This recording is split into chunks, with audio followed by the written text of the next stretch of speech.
சிவா திருச்சிற்றம்பலம் தில்லையம்பலம் அருள் தரும் தேவகிரி அம்மை உடனமர் பிரசன்ன நெஞ்சுண்டேஸ்வர சுவாமி திருவடிகள் போற்றி போற்றி 63 நாயன்மார்கள் பெருமக்கள் திருவடிகள் போற்றி, நால்வர் பெருமக்கள் திருவடிகள் போற்றி, நானாசிரியர் பெருமக்கள் திருவடிகள் போற்றி, திருமூலர் நாயனார் பெருமக்கள் திருவடிகள் போற்றி. சிவா திருச்சிற்றம்பலம். திருமந்திரம் உணர்த்திய சிவ நெய் என்ற தலைப்பில் 108 நாட்கள் தொடர் பயிற்சி வகுப்பில் உங்களை சந்திப்பதில் மகிழ்ச்சியாக இருக்கிறது. இன்று 10வது நாள். திருமந்திரம் என்பது ஒரு பெரிய கடல் போல, அதை நம்ம சிந்திப்பதற்கு நமக்கு அறிவு இல்லை. இருந்தாலும் உங்களிடத்தில் சில பயிற்சியாக நம்ம திருமந்திரம் கேட்டத சில விஷயங்களையும் நூற்களில் நம்ம இருக்கிறதெல்லாம் தேடி கொஞ்சம் படித்து உங்களிடத்துல சொல்லிட்டு வரேன்.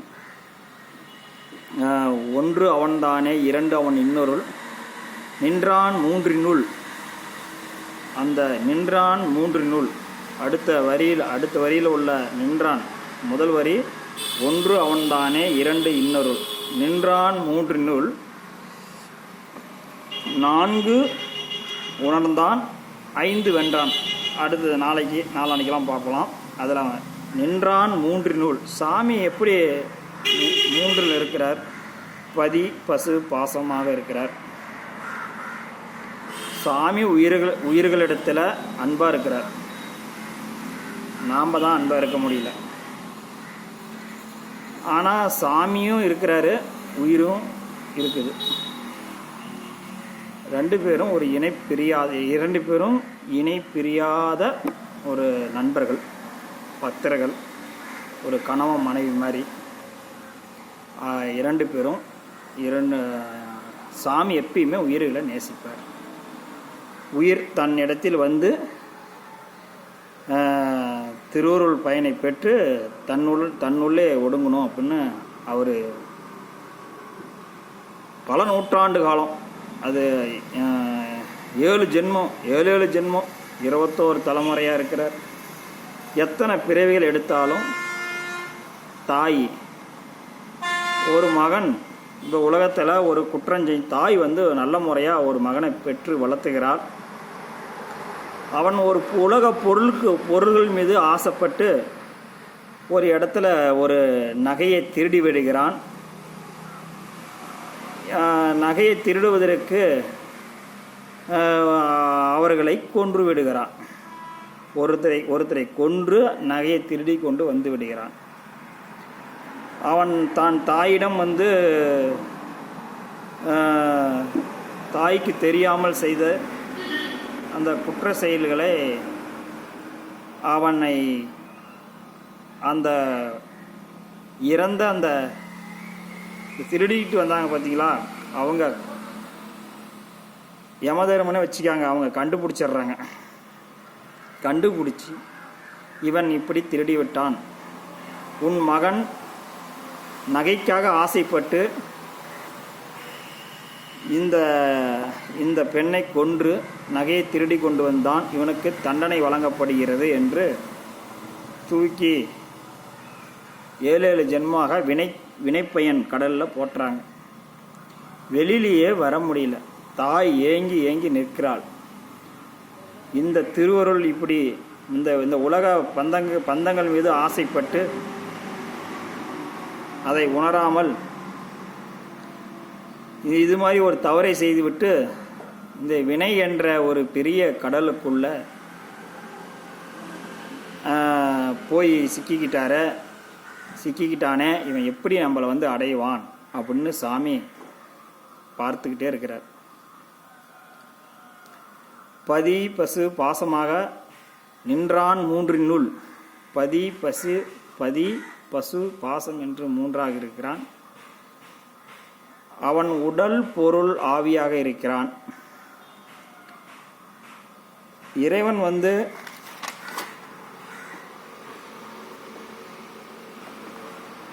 எப்பயுமே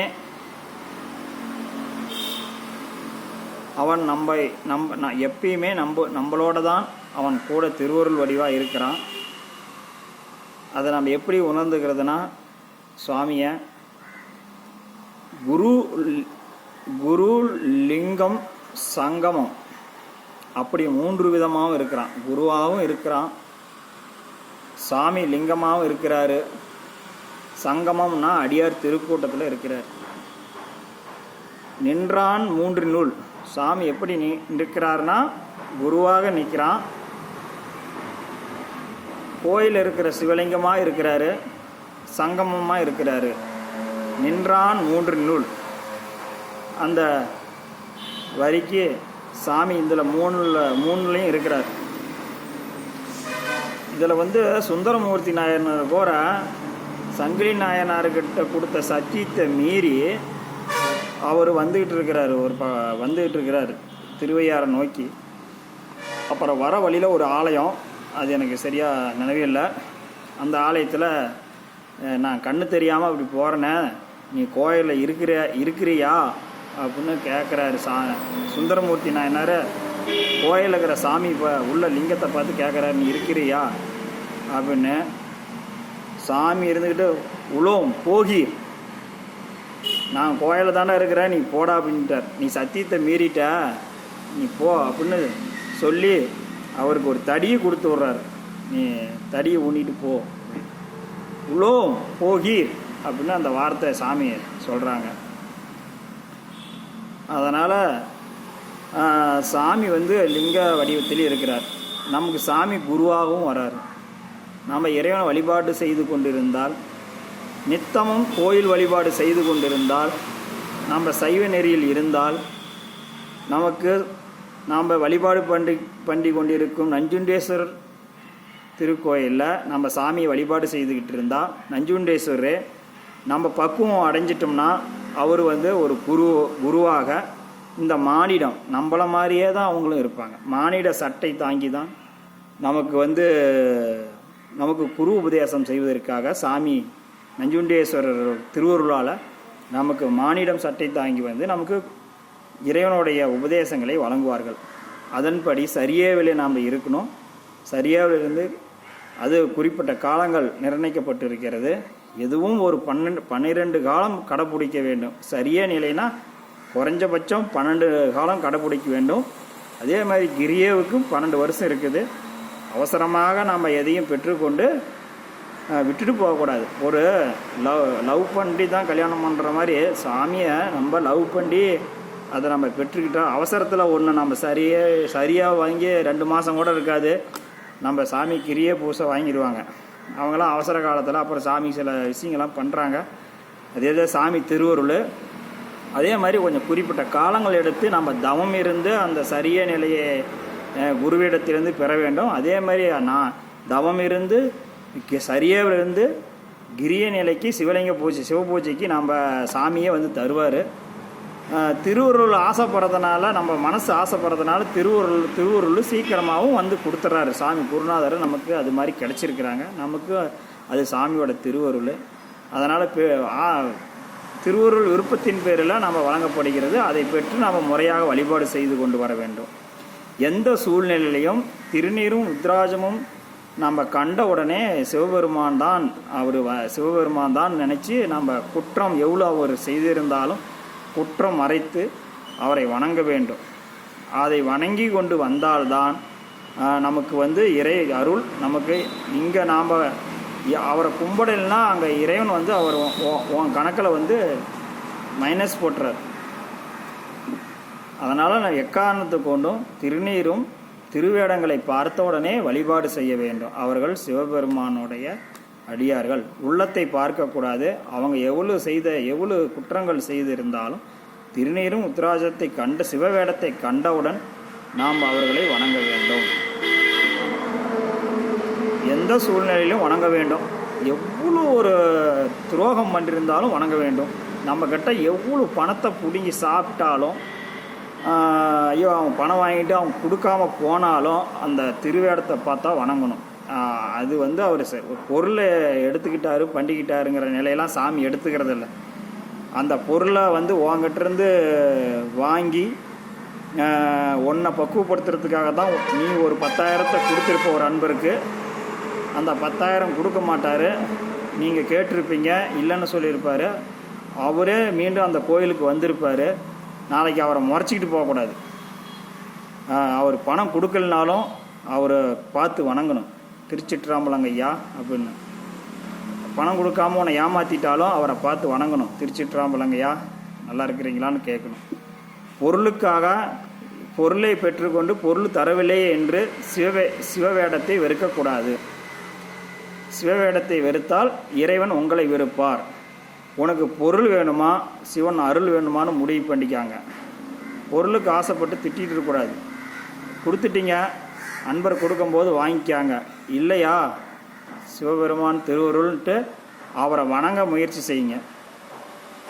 அதை விட்டுட்டு சிவவேடத்தில் இருக்கிறவங்களுக்கு பொருள் கொடுத்துட்டு அவங்கள திட்டவோ பேசவோ அவமரியாதைப்படுத்துவது, 4 பேரிடத்தில் போய் இவர் எனக்கு பணம் என்னிடத்தில் வாங்கினார், எனக்கு தரவில்லை என்று புறங்கூறாமல் இருக்க வேண்டும். அவர்களை இழிவாக பேசக்கூடாது. சிவவேடத்தில் இருப்பவர்களை இழிவாக பேசக்கூடாது. அது எல்லாமே மொத்தமாக சேர்த்து ஓங்கணக்கிலே தான் சாமி எழுதுவார். இன்னம்பர் ஈசன் கணக்கு. சாமி தான் ஈசனே இன்னம்பர். அவர் தான் சாமியே. அவருக்கான அவர் கைப்பாடுதான் நம்மளுடைய வினைக்கணக்கெல்லாம் சேர்த்திக்கிட்டு வர்றார், எழுதிட்டு வர்றார். அவரே நம்மளுடைய புண்ணிய பலன்களையும் எழுதிட்டு வர்றார். அதனால் நீங்கள் தயவு செஞ்சு வேடத்தை தவறாக குற்றமாக நினைக்கக்கூடாது. அதை வணங்கக்கூடியது. அந்த வேடம் அணிந்த அடியார் பெருமக்களை வணங்க வேண்டும். அதில் நீங்கள் இதுவும் உங்களுடைய வாழ்வியல் பயிற்சியாக எடுத்துக்காங்க. நம்ம எந்த சூழ்நிலையிலும் வேடம் தரித்தவர்களை வணங்க வேண்டும் என்ற நிலைக்கு வாங்க. அப்புறம் நாம் நின்றான் 3 நூல்னு சொன்னோம்ல, அந்த நின்றான் 3 நூல்னால் சாமி லிங்கம். சாமி குருவாகவும் வராரு, கோயிலில் லிங்க திருமேனியாக இருக்கிறாரு. நம்ம குருவுக்கு குருமார்களை நம்ம எக்காரணத்தை கொண்டு வழிபாடு செய்ய வேண்டும்.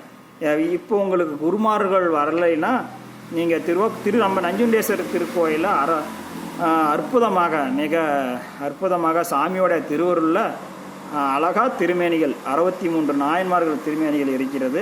4 பெருமக்கள் இருக்கிறாங்க. அவங்க ஞானாசிரியர்கள் வகுப்பில் கூறியது போல் நீங்கள் உத்ராஜகம் திருநீர் அணிந்து கொண்டு சரிய நிலையில் சரிய சாமி குருநாதர் கொடுப்பாரு. அது வரைக்கும் நீங்கள் 63 நாயன்மார்களை உங்கள் மனதை கவர்ந்த ஒரு குருவை தேர்ந்தெடுத்து வழிபாடு செய்து கொண்டு வாருங்கள். 63 நாயன்மார்களையும் நீங்கள் குருவாக நினைத்து வழிபாடு செய்து கொண்டு வர வேண்டும். இது குருவாக இருக்கிறார், சாமி குருவாக இருக்கிறாரு. அதனால் நாம் அவரை வழிபாடு செய்து கொண்டு குருவாக 63 நாயன்மார்கள் ஒருத்தரை நம்ம வழிபாடு செய்து கொண்டு வர வேண்டும். அதேமாரி சாமி திருக்கோயிலில் லிங்கமாகவும் இருக்கிறாரு. அதான் நம்ம சுந்தரமூர்த்தி நாயனார் கதையை முன்னாடி சொன்னல, சங்கிலி நாயனார் கோவிச்சுக்கிட்டு சத்தியம் வாங்கிக்கிட்டாங்க. அந்த அம்மா எல்லை தாண்டி போகும்போது கண்ணு போயிடுது. அப்போ அங்கே வர வழியில் ஒரு திருத்தலத்தில் சாமி அவர்கிட்ட போய் முறையிடாரு. நீ இங்கே இருக்கிறியா சாமியே, நீ எங்கே இருக்கிற, என்னை ஏன் அப்படி என் கண்ணு இல்லாமல் என்னை அப்படி பண்ணுறா. அவரே பெரிய அருளாளர். அவருக்கே அந்த சூழ்நிலை தப்பு பண்ணிட்டாரு, சத்தியத்தை மீறி போயிட்டாரு, சொல்ல காப்பாற்ற முடியல. அதனால் சாமி கண்ணை பிடிங்கிறார். எவ்வளோ பெரிய நினச்சி பாருங்கள், நம்மளாம் சாதாரண மனிதர்கள். அவங்க சாமியெல்லாம் சுந்தரமூர்த்தி வரலாம் படித்து பாருங்கள், பெரிய விஷயம் அதெல்லாம். அவருக்கே அவர் சாமி கண்ணை இழந்துறாரு. அப்புறம் அந்த வர வழியில் அந்த ஒரு ஸ்தலத்தில் சாமியை வழிபாடு பண்ணுறாரு. அப்போ அடியார்கள் தான் அவரை கூட்டிகிட்டு போகிறாங்க. தடம் தெரியல. அவர் அடியார்கள் பெருமக்கள் அவரை அடியாருங்க முன்னே போக அவரை அழைச்சிட்டு போகிறாங்க சுந்தரமூர்த்தியை. அப்புறம் அந்த கோயிலில் சாமி நீ இருக்கிறியா, நீ எங்கே தான் இருக்கிறியா, எங்கே போனீர் அப்படின்னு கேட்குறாரு. நான் அங்கே தான் இருக்கிறேன் அப்படின்னு சாமி, நான் கோயிலில் இருக்கிறேன்னு லிங்க திருமேனிக்கில் நான் இருக்கிறேன் அப்படின்னு சாமி சொல்கிறாரு. எல்லாம் ஒரு சில பேர் கோயிலுக்கு போகக்கூடாது அப்படின்னு சொல்கிறாங்க. அது தப்பு. கோயிலையும் சாமி இருக்கிறாருங்கிறது சுந்தரமூர்த்தி நாயனருடைய அந்த பதிகத்தில் வருது. சாமி கோயிலையும் இருக்கிறாரு, குருவாகவும் இருக்கிறாரு, லிங்க திருமேனிக்குள்ளே சாமி இருக்கிறாரு. அதே மாதிரி 3ஆவதாக ஒரு இடத்துல இருக்கிறாரு. அவர் எங்கே இருக்கிறாரு? அடியார் உள்ளத்தில், மெய்யடியார்கள் உள்ளத்தில். மெய்யடியார்கள்னால் எப்படி அப்படின்னா நம்ம இன்றைக்கெல்லாம் நம்ம கண்டுபிடிக்க முடியாது. நீங்கள் மெய்யடியார் ருத்ராஜன் திருநீர் அணிந்திருந்தால் அவங்க வணங்குங்கள். அடியார் திருக்கூட்டத்தில் இருங்க. நீங்கள் வந்து எந்த விதத்திலையும் எதையும் எதிர்பார்க்காமல் பழகாங்க. அடியார் மெய்யடியார்னா நாம் முதல்ல மெய்யடியாராக இருக்கணும். அப்புறம் மெய்யடியாருங்கிறது மெய் அடியார்களிடத்தில் பழகுங்கள்னு சொல்கிறாங்க. மெய்யடியாரை வணங்குங்கன்னு சொல்கிறாங்க. முதல்ல நாம் மெய்யடியாராக இருக்கணும். நாம் மெய்யடியாராக இந்த ஆன்மாவை நாம் கொண்டு வர வேண்டும். அப்பொழுது நீ மெய்யடியாராக, நான் மெய்யடியாராக இருந்தால் என் கண்ணுக்கு மெய்யடியார்கள் தெரிவார்கள். நான் ஒரு பொய்யடியாராக இருந்தால் என்னை சார்ந்தவர்களும் அது மாதிரி தான் இருப்பாங்க. நான் ஒன்றும் பெரிய நல்லவனு சொல்லிக்கிட்டு மற்றவங்கெல்லாம் கெட்டவங்க அப்படின்னு சொல்லிக்கிட்டு இருக்கக்கூடாது. நான் தப்பு பண்ணிகிட்டு இருக்கிறேன், நானும் நல்லவனு சொல்ல வரல. நான் ஒரு கெட்டவன், நான் மட்டும் நல்லவனை தேடினா இப்படி பரவாயில்லையா? நான் அதே மாதிரி நானும் கெட்டவன், ஆனால் மற்ற சுற்றி இருக்கிறவங்களாம் நல்லவங்களாக இருக்கணும் அப்படின்னு சில பேர் கெட்ட பேராக இருக்கிறாங்க அப்படின்னு பேசிக்கிட்டு இருக்கிறது. நானும் கெட்டவன், முன்னாடி இருக்கிறவங்க கெட்டவன், நான் நல்லவன், முன்னாடி இருக்கிறவங்க நல்லவன். எது நம்ம கண்ணாடியில் நாம் நின்று பார்க்கும்போது எது கண்ணாடி என்ன காட்டும் தெரியுமா? உன் முகத்தைத்தான் முதலில் காட்டும். முதலில் உன் முகத்தை தான் காட்டும். பிறகுதான் அடுத்த அன்பர்களுடைய செயல்நிலையை வரும். முதல்ல நீ போய் கண்ணாடியில் நின்று மெய்யடியார்னா யார் அப்படின்னு நீ உன்னை பார்த்து சொல்லு. நீ தான் நிற்கிற, நீ மெய்யடியாரா? உன்னை வணங்கு. கண்ணாடியில் நின்று உன்னை வணங்கு. நீ மெய்யடியாராக இருந்தால் உன்னை வணங்கிக்கா.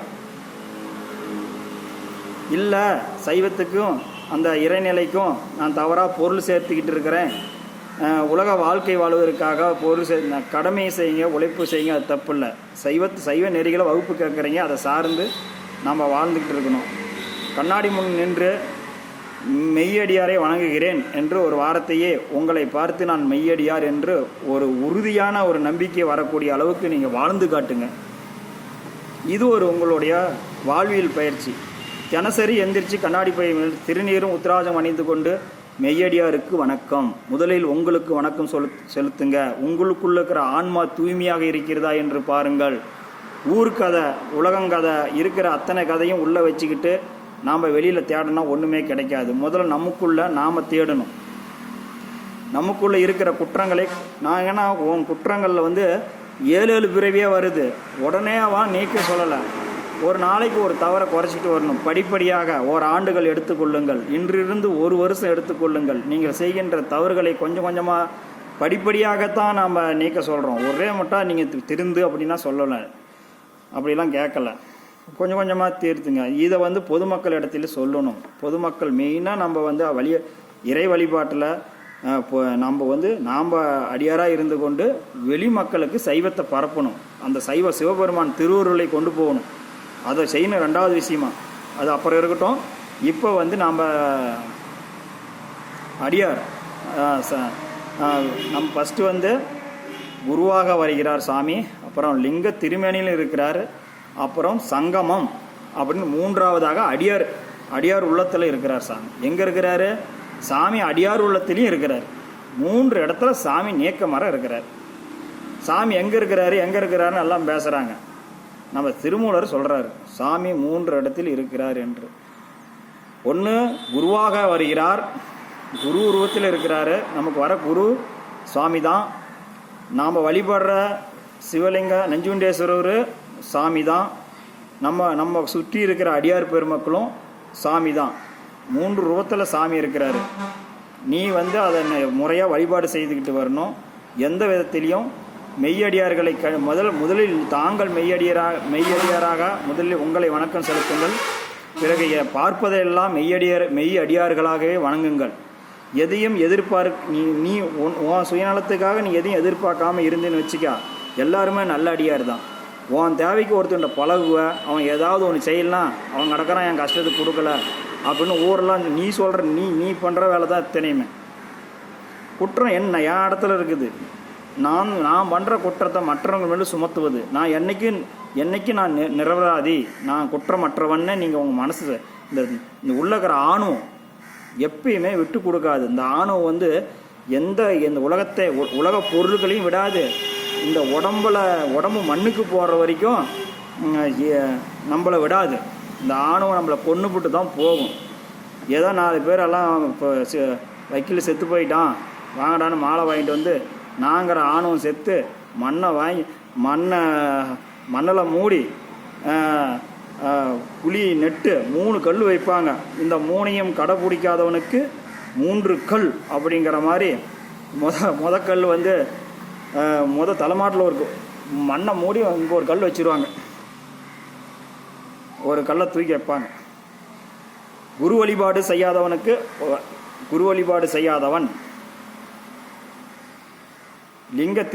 திருக்கோயில்களில் வழிபாடு செய்யாதவன் 2வது கல். 3வது கல் பாதம், அடியார்கள் திருவடியை வணங்காதவனுக்கு. இப்படி 3 கல்லை வச்சு இன்னும் எத்தனை ஜென்மம் நாம் வினைப்பிரிவில் கிடக்கிறோமே தெரியல. 3 கல்களை வைத்து நம்மளை மூடிவிட்டு சென்று விடுவார்கள் நம்மளுடைய சொந்தங்கள். அதனால தான் சொல்கிறோம், இந்த 3 வழிபாடு மிக முக்கியம். குரு சிவமாக வரும் வரை நாம் 63 நாயன்மார்களில் ஒருத்தரை வழிபாடு செய்ய வேண்டும். 2வதாக, தினசரி உனக்கு என்னங்க வேலைன்னா என்னங்க உனக்கு பெரிய உனக்கு பிஸ்னஸ்ஸு, மணிக்கணக்கில் செல்லை நோண்டிக்கிட்டு ஓட்டில் உட்காந்துட்டு இருக்கிறீங்க. ஏதோ தான் பொண்டாட்டியை திருச்செங்கோட்டிலேருந்து கூப்பிட்டா உடனே இப்போ பைக்கு எடுத்துகிட்டு ஓடுவீங்க. அது மாதிரி தான் கோயில். தான் மனைவி கோயில் இருக்கிறா, அவனை கூப்பிட்றா அப்படின்னு நாம் எங்கள் வீட்டுக்காரி எடப்பாடி கோயிலில் இருக்கிறார், எனக்கு 5 கிலோமீட்டர் எடப்பாடியிலேருந்து. எங்கள் வீட்டுக்காரி அங்கேருந்து கூப்பிட்றான்னா நான் வண்டி எடுத்துகிட்டு போய் பறக்க போய் கூட்டிகிட்டு வருவேனா? இல்லை என் பிள்ளைங்க தான் அங்கே இருக்கிறாங்கன்னு சொன்னால் நான் இங்கே இருக்கிறேன்பா அப்படின்னு சொன்னால் நான் போய் கூட்டிகிட்டு வருவேனா? அது மாதிரி தான் நம்ம சாமி எவ்வளோ தூரம் தான்னா சாமி. இப்போ சேலத்தில் என் மனைவி இப்போ ஒரு பஸ் விட்டு இறங்கிட்டு பஸ் இல்லை, நைட்டு 10 மணி 2-3 மணி ஆயிடுச்சு, நீங்கள் வண்டி எடுத்துகிட்டு வாங்கன்னா போய் கூட்டிகிட்டு வருவோம். அந்த உணர்வு எங்கேருந்து வந்துச்சு? அந்த உணர்வு தான் சுவாமியை பார்க்குறதுல இருக்கணும். மனைவியை விட மிக மேலான அன்புடையவர் சாமி. மனைவி என்ன மனைவி, அதில் கொஞ்சம் தான் மனைவி. அன்பு, அதை விட மேலான அன்பு, பேரன்பு கொண்டவர். இது சிற்றின்பம், சிற்று அன்பு. உயிர்களிடத்தில் இருப்பது சிற்று அன்பு, இறைவனிடத்தில் இருப்பது பேரன்பு, பேரானந்தம். உயிர்களிடத்திலே காட்டுகின்ற அன்பு சிற்றன்பு, சிற்றறிவுக்கு சிற்றன்பு தான் கிடைக்கும். அது மாதிரி நம்ம இறைவனை நம்ம வந்து அந்த உணர்வுல தான் நம்ம எதுக்காக சொல்கிறோம்னா அந்த உணர்வுகளோட தான் நம்ம கோயிலுக்கு போகணும்.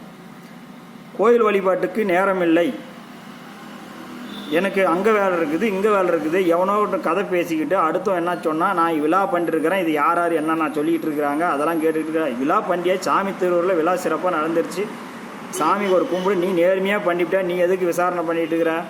அதெல்லாம் எதுவுமே தேவையில்லை. நம்ம நல்ல முறையாக விழா முடிஞ்சு சாமியோட திருவருள் சிறப்பாக நடந்துருச்சு. அடியார்கள்லாம் மெய் உணர்வோட வழிபாடு